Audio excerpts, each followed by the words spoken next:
No, he's one. He's one. Oh, that guy's not one. Let's go.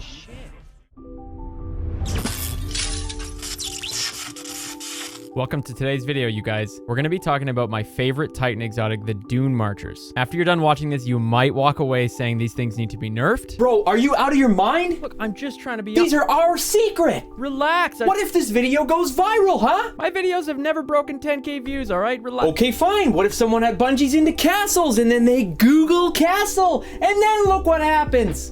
Bungie won't see this.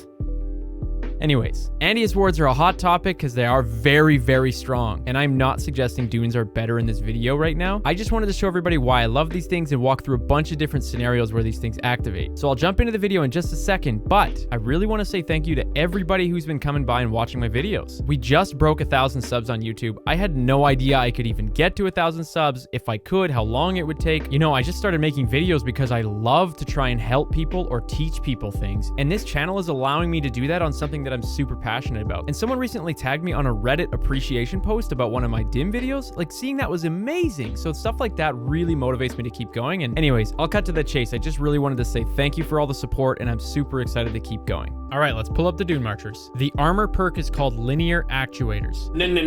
No. Hold on a second. Is this the sexiest shader you've ever seen in your life?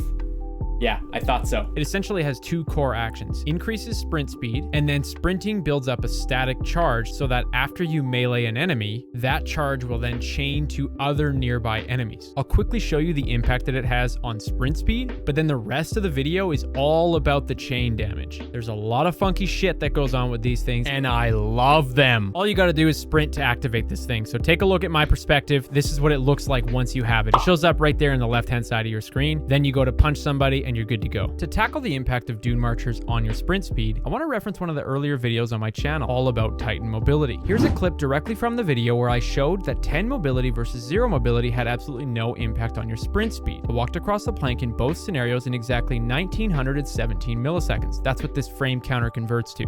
Now with Dunemarchers, I walked across the exact same plank, made sure to line them up frame by frame, measured the time, and I ended up with 1817 milliseconds. So to be honest, it's actually less impactful than I thought. It only speeds your character up by 5%, but I should mention that this test is over a pretty small distance. So the boost remains 5% regardless, which is not a lot in my opinion, but over a long stretch, 5% could technically be a game changer. The first example that comes to my head is in trials. If you're sniping, maybe you want to get to a specific sniper lane before your opponent does. If it's a large enough distance to get there, that 5% will be noticeable. And one more thing I guess I do notice in my gameplay is that when I have Dunemarchers on, I find I'm getting away when I'm one-shot a little bit more often, but not to a point where that's the reason I'm running Dunemarchers. All right, on to the second half, or the second 80%, whatever you want to say. So here's a basic punch without Dunemarchers equipped. I went up to him, I punched him, I did 100 damage. Cool. Now here's that same basic punch with Dunemarchers. Did the 100 damage just like before, plus a chain of 85 damage to the enemy that was nearby. Here's what it looks like from the person getting punched. You see how when he got hit, this little symbol right here says shock? That's telling him that if he goes anywhere near his teammates, he's gonna shock them within that period of time. Don't worry, we're gonna come back to the whole window of time thing. Now, before anyone gets their panties in a bundle, I'll show you what it looks like with Thunder Coil. As you can see, the only difference here was the 100 jumped up to 111, but the chain damage, which is what this video is all about, stayed at 85. Now here's where things get spicy. Check this shit out. When Bungie released their TWAB on March 5th, they included a whole section about Titans and how they affected a bunch of their exotics. Everyone was focused on the one-eyed mask nerfs, which were great by the way, as well as hype building up for our Antaeus Wards. Meanwhile, the Dunemarchers got a buff. The Dunemarchers' radius of static charge went up from 12 meters to 20 meters, ladies and gentlemen. That is a 67% increase. Oh yeah!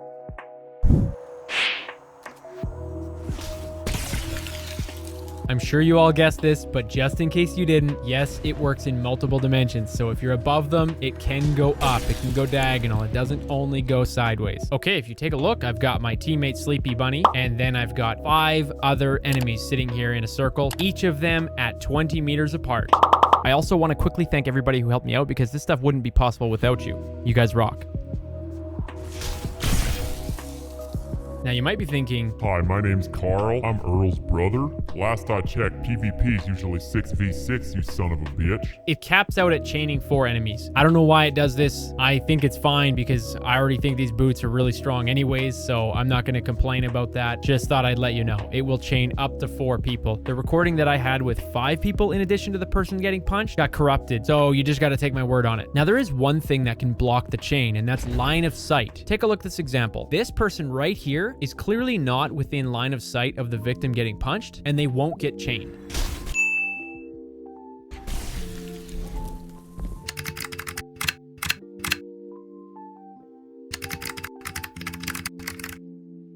Do you remember at the beginning of the video where I showed you that little shock effect on the victim's perspective? Here it is again, just so you can see how long it is.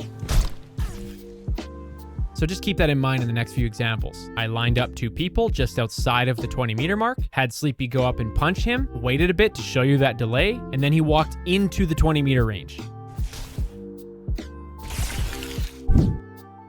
Here I have the victim get punched, wait a second, run forward, then jump up in order to activate the line of sight and chain damage. Similarly, his teammates can be the ones that end up within line of sight. Kudos to Darth for thinking of coming to this map to try and effectively show how insanely awesome that this really is. So if you take a look, the victim is right there at the bottom. Then I've got 2 more people on the sides just to show that when the victim gets punched, those 2 will be affected by the chain damage. And then I've got this little warlock who's gonna hover in the sky and then drop down to within that 20 meters. Sit back and enjoy.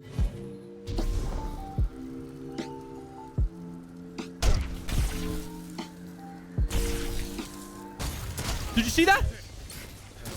Yo! Let's go, baby! So crazy. The chain can also activate from the dead body. Take a look.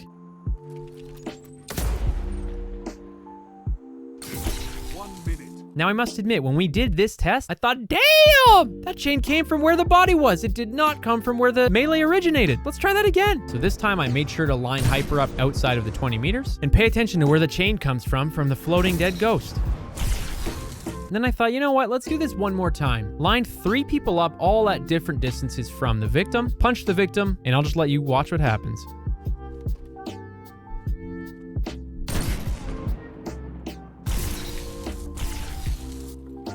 Okay, so I showed you that it activates even after the victim is dead, but what if the attacker is dead? Like, if I melee someone with Dunemarchers, but then I die, does it all of a sudden go away? Well, no, because the enemy still has that shock on their screen, right? I just thought I'd show you some proof where I have a Warlock mountaintop him from the top, and then you'll see the chain happen regardless.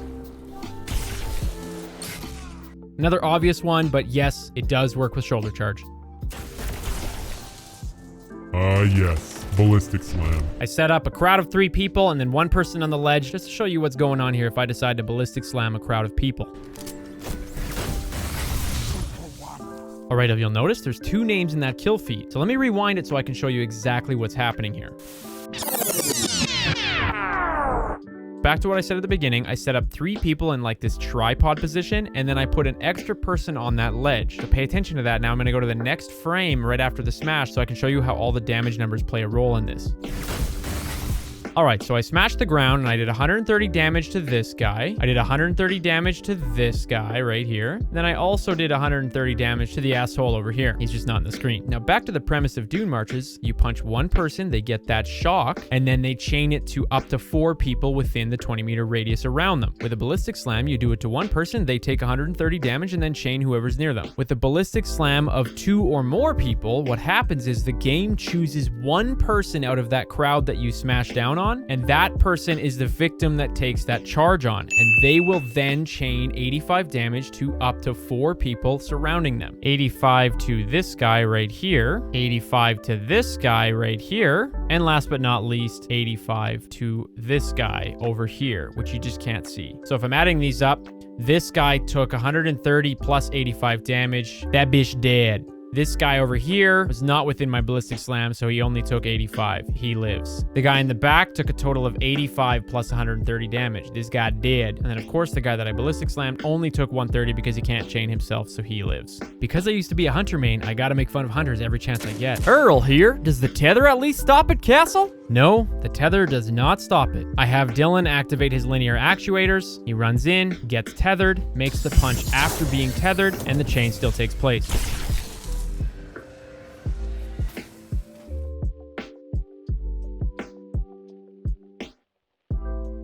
And hey, hunters get shit on by the fact that tethers don't stop it, but titans don't.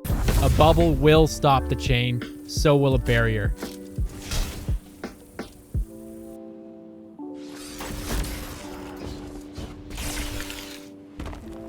Onto the super. I'm running bottom tree striker, and the right click, which is the regular smash, does not activate the chain because that's not considered a melee. However, the left click is considered a melee, so it does chain while I'm in my super. But recognize that it still just does 85. Or does it? I will say that this game is still made by Bungie though, so be prepared for it to not work sometimes, although I must admit it works almost every single time in regular gameplay. It just seems like when you're in a super that, sometimes it just doesn't work. But I have a pop quiz. If you're still in this video right now, let me know how this can be done.